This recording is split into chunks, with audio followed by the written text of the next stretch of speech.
Hello and welcome to FatbossTV. Let's take a bite out of Helya in the Trial of Valor on heroic difficulty and below. Phase 1. Make sure that the tank is always within melee range of the boss and you want to taunt after each breath. And make sure that you face the breath to either A, the middle of the room for larger raid sizes, or B, the sides of the room for smaller raid sizes. Just make sure that nobody, apart from the tank, is hit by the breath and that the adds do not spawn on the elevated platforms. All DPS should switch to the adds that spawn from the breath and kill them off before they explode.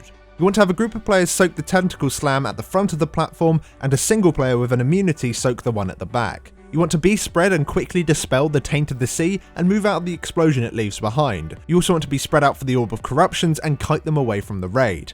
Don't have any adds up when you transition into phase 2 at 65%. Phase 2, kill off the Night Watcher within 25 seconds of its spawning to make sure he doesn't cast Lantern of Darkness. Also, you want to move out of the white circle it places around the room and use active mitigation during the Ghostly Rage. You need to avoid the Grime Lord Sludge Nova and tank, make sure that nobody is near you and that you use big cooldowns when Anchor Slam is cast on you. When anyone has the Fetid Rot, make sure that they spread at least 5 yards from anyone else to prevent it from spreading around the raid. You want to ignore the decaying minions until you have to move to an elevated platform for the incoming waves. At that point, have the entire raid move onto a single platform. You want to have your strong AoE damage dealers CC and kill off the minions, whilst everyone else works on killing the tentacles that are up on that platform. Whilst there are no waves, you want to tank the 2 big adds on top of any tentacles that are active on the lower parts of the room so that you can cleave them down.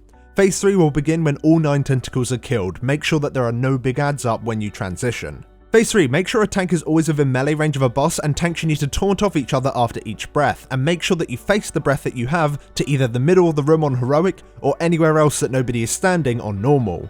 Just make sure nobody, apart from the tank, is hit by the breath. On heroic, make sure all the bolts from the breath are soaked to stop the raid from dying. You want to be spread and quickly dispel the taint of the sea and also move out of the explosion it leaves behind, and you want to have the raid pre-spread along both walls for the orb of corrosion. When they spawn, you want to kite them along the walls to minimize the amount of room taken up by the goo that they leave behind. You want to use a healing cooldown when the wave crashes across the room, and you want to bring the Nightwatch Mariner next to Helya and kill him off quickly so you don't die. You also want to move out of the white circle and use active mitigation during the Ghostly Rage. Kill off any decaying minions quickly and try to make sure that they don't die in the middle of the room. Continue to keep the room as clean as you can and then bloodlust and just nuke the boss. Thanks so much for watching, guys. You can see the full video guide in the description below alongside our brand new written guides over on Wowhead. Do go and check them out. And also a big shout out to all of our supporters on Patreon. Thank you guys so much. If you'd also like to support us here at FatbossTV, then do go and check out our Patreon. The link is in the description below. Thank you so much for watching and we'll see you next time.